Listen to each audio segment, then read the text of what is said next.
Olá pessoal, tudo bem? Aqui é o professor Juliano. Vamos para mais uma videoaula que vai ficar disponível para vocês aí no nosso canal. Eu espero que vocês gostem.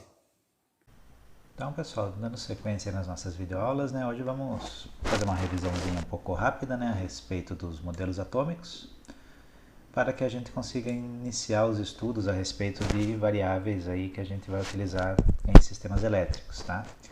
Então, o que é o modelo atômico, É esse modelo aqui, onde vocês já devem ter visto em outras disciplinas aí, durante a carreira acadêmica de vocês, onde nós temos aqui, o nêutron, temos os elétrons e temos a eletrosfera. Então, como que é a estrutura atômica, O núcleo aqui, ele é constituído de prótons e nêutrons, e nós temos os elétrons que ficam circulando ao redor do núcleo.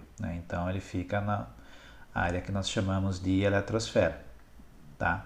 Então isso daqui que nós vamos usar como base para que a gente consiga entender alguns parâmetros importantes aí que a gente utiliza na área da eletricidade.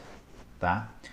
Então esse é o modelo atômico que nós vamos trabalhar, então nós vamos verificar basicamente o movimento dos elétrons, tá? Através de algumas formas que são possíveis, tá bom?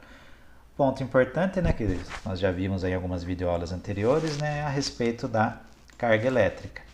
Então, só para que a gente relembrar algumas coisinhas aí, lembrar que a carga elementar de um elétron, nós podemos considerar este valor aqui, 1,6 vezes 10 a menos 19 coulomb. Tá? Então, a gente considera que o átomo ele é neutro quando o número de prótons é igual ao número de elétrons. Caso ocorra um desequilíbrio entre esses valores, nós podemos entender que está ocorrendo a doação ou o recebimento de elétrons. Então é isso que vai caracterizar para nós os materiais que serão condutores elétricos ou isolantes. Tá? Então, dependendo do material, nós vamos ter estas diferenças, tá bom? Então é isso que a gente vai trabalhar nesta videoaula, tá? E para que a gente consiga entender esse conceito, vamos falar um pouquinho a respeito do modelo planetário de Rutherford, tá? O que ele representa para nós aqui, tá? Que os nossos átomos, eles possuem camadas, tá? Então, de acordo com o preenchimento das camadas de valência, nós vamos ter mais facilidade ou mais dificuldade em transferir os elétrons de uma camada para outra. Tá? Daí a gente parte do princípio de completar o octeto das camadas de valências. Então, quando a nossa camada ela está próxima de completar os 8 elétrons de fechamento da última camada, a gente considera estes materiais como bons condutores elétricos. Então nós não vamos necessitar desprender uma energia muito grande para deslocar um elétron de um ponto a outro. Ao passo que, caso falte muitos elétrons para completar as camadas de valência, as últimas camadas de valência, eu posso considerar esse material como um isolante elétrico. Tá? Então é isso que vai caracterizar para nós, os bons condutores elétricos e os maus condutores elétricos, que nós podemos utilizar com a opção de isolante. Tá? Então, a gente pode ter uma ideia de alguns exemplos que eu já estou deixando aqui na apresentação para vocês. O exemplo dos metais, que eles podem ter 1, 2 ou 3 elétrons na última camada. Então nós entendemos que os metais em geral eles são bons condutores de eletricidade, o elemento mais comum que a gente utiliza para transferir elétrons através dos cabos, é o metal chamado cobre. Então ele apesar do preço dele ser um pouco mais em conta, ele é bastante utilizado para a construção dos fios aí onde a gente vai utilizar para os nossos sistemas elétricos. O alumínio também é uma opção. Tá? Então, devido a essa possibilidade de possuir 1, 2 ou 3 elétrons na última camada, nós conseguimos deslocar os elétrons, né, que nós vamos ver mais para frente, é o princípio da corrente elétrica. Tá? Então é por esse motivo que nós utilizamos os metais em geral, né, para condutores elétricos, né? O mais comum é o cobre e o alumínio. Tá bom?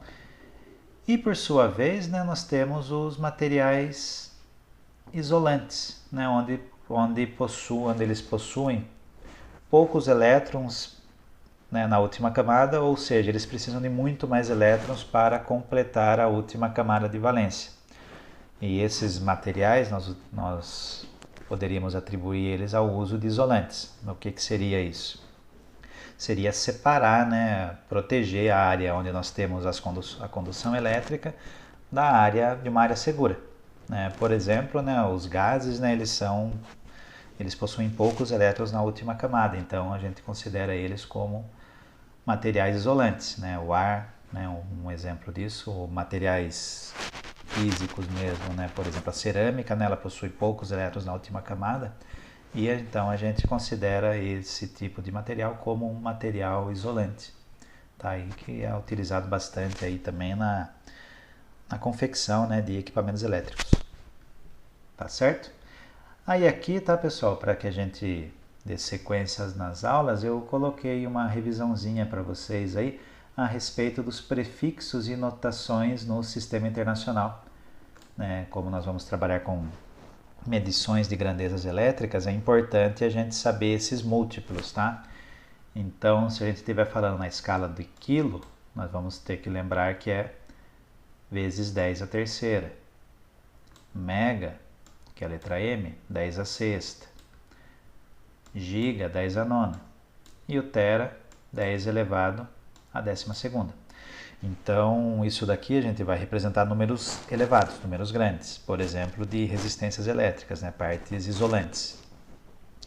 E nós temos, né, a parte de baixo, que são para números pequenos, os submúltiplos, que nós vamos trabalhar o milli, né, os mais comuns aí para o nosso segmento, né, 10 elevado a menos 3, micro, 10 elevado a menos 6, nano, 10 elevado a menos 9, e o pico, 10 elevado a menos 12. Então esse daqui também a gente pode utilizar bastante aí nas nossas aulas posteriores, tá? Então os mais comuns aqui, né, esses dois, né, que a gente vai trabalhar bastante, porém tem outros submúltiplos também que podem ser utilizados. Tá bom? Então esse daqui sugiro que vocês marquem aí, né, um formulário em algum local aí para que sempre se recordem destes múltiplos e submúltiplos que serão bastante utilizados aí nas nossas próximas aulas, né? Tanto na parte de cálculo quanto até na parte de experimentos, tá bom? Aí já vamos começar a falar um pouquinho, né, a respeito das variáveis elétricas, né, que nós vamos trabalhar. Então a primeira delas, né, vamos comentar um pouquinho a respeito da tensão elétrica, ou também chamado, né, de diferença de potencial. Então, o que seria, né, essa tensão elétrica? Ela seria, né, a energia necessária para deslocar um elétron. Tá? Então, lembrando lá da história da camada de valência, né, qual é a energia que eu preciso para deslocar o elétron? Da onde poderia vir essa energia? Né? Essa energia ela pode vir através de uma bateria, né, que nós vamos representar desta forma aqui por enquanto. Então, vai ser uma pilha, né, no caso. Então, como nós vamos trabalhar num primeiro momento a corrente contínua, então nós vamos ter um polo positivo e um polo negativo. Tá? E nós vamos representar essa tensão elétrica por U, e também em algumas literaturas pode ser representado pela letra V também. Tá? Qual que é a unidade dela? A unidade dela é o volts, então é a letra V que vai ser a unidade de medida para tensão elétrica. Tá? Como que a gente consegue medir, né, a tensão elétrica utilizando um multímetro? Nós vamos sempre conectar, né, o nosso voltímetro em paralelo, né, ou seja, os dois pontos aqui, né, no local onde eu quero coletar a minha medida. Então, por exemplo, se eu quero medir a tensão desta pilha aqui, dessa bateria, um terminal do meu instrumento vai no polo positivo e o outro terminal, o negativo, vai no polo negativo. Aí lembrando, né, que vai ter a escala correta para que seja ajustado o nosso voltímetro, para que não tenhamos erro de leitura e também não danifique o instrumento. Por isso que é importante saber aqueles múltiplos e submúltiplos, tá bom? Então, para medir tensão elétrica, conexão em paralelo com o ponto ao qual eu quero realizar essa medição. Outro item importante, né, igual eu comentei lá no começo dessa videoaula, a corrente elétrica.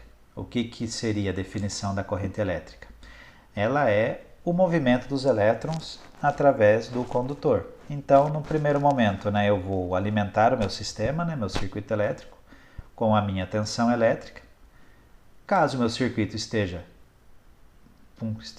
totalmente conectado, né, entre polos positivos e negativos, eu vou iniciar a condução dos elétrons, que nós vamos chamar de corrente elétrica. Tá, então, a corrente elétrica, né, por definição, ela seria a passagem dos elétrons através de um condutor. Então, esse fluxo de elétrons, vamos considerar aqui nas nossas videoaulas, o nome de corrente elétrica. Qual que é a unidade desta variável aqui em elétrica? Vamos chamar ela de A, que vem do ampere, tá, em homenagem ao descobridor aí desta variável, tá bom? Então, nós vamos utilizar bastante esses conceitos aí, né, de tensão e corrente elétrica para as nossas próximas videoaulas. E como que nós vamos realizar essas medidas, né? Vamos imaginar um exemplo agora que eu tenho uma carga qualquer aqui conectada a uma fonte de alimentação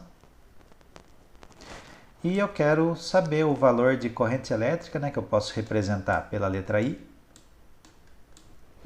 Tá? Eu quero saber o valor de corrente que está circulando nesse circuito. Então, para que eu consiga saber, né, o que eu tenho, qual é a minha ideia inicial, né, eu preciso, entre aspas, né, contar quantos elétrons está circulando por aqui, né, em determinado valor de tempo. Ou seja, né, eu tenho que colocar o meu instrumento em série com o meu circuito para que toda a corrente elétrica que esteja circulando pelo meu circuito, ela circule também pelo meu aparelho, que é chamado de amperímetro, tá? Para que a gente consiga coletar o valor. Então, o nosso instrumento, né, se ele estiver conectado de forma correta aqui, ele vai mostrar para a gente o valor da corrente elétrica que está circulando no nosso circuito. Tá certo, pessoal? Bom, pessoal, essa foi a nossa videoaula e se liguem aí em nosso canal, que nós teremos vários outros vídeos aí que serão disponibilizados para vocês. Até a próxima!